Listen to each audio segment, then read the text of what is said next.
Deacons for Defense. By now they probably don't even know who the deacons were. But the deacons, and I've met some black conservative leaders who didn't know who the deacons had been. But back in the 60s, the Deacons for Defense rose out of black churches, although they were hardly, at the end of the day, all deacons. But these black men decided that these goofy pacifist civil rights workers coming from the north needed to be protected or they were all going to get murdered by the Democrats in the South. Right. And so they formed the Deacons for Defense. And it sprang up, never was chartered, never was incorporated, but the Deacons for Defense saved an awful lot of lives because they were literally riding shotgun for these northern civil rights workers.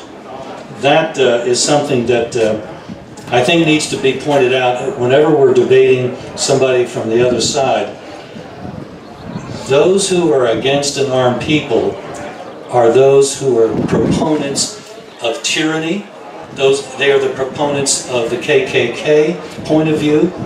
Maybe they wouldn't join today, but that's where the Democrat Party was born, where the KKK came from as an action arm to keep those people under control. That was a Democrat Party initiative.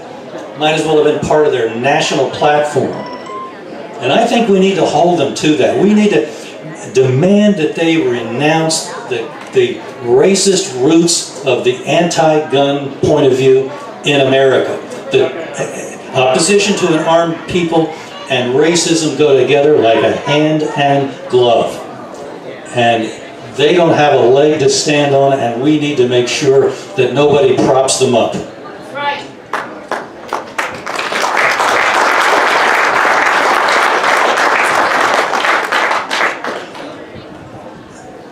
Let's leave it at this.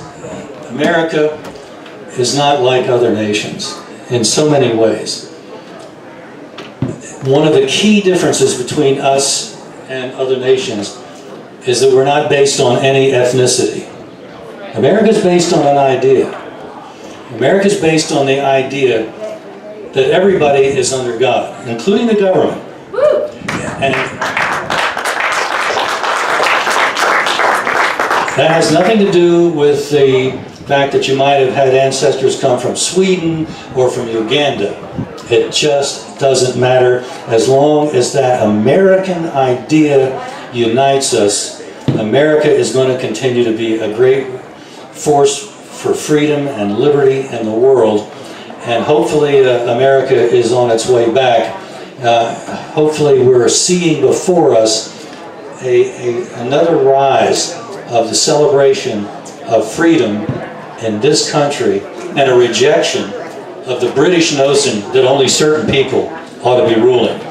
We sent them packing at Yorktown. I think we sent them packing back in 2016 during our elections. Let's hope that nobody pulls up the gangplank until they're all aboard the ships, taking them back home. Thanks. Huzzah, Larry!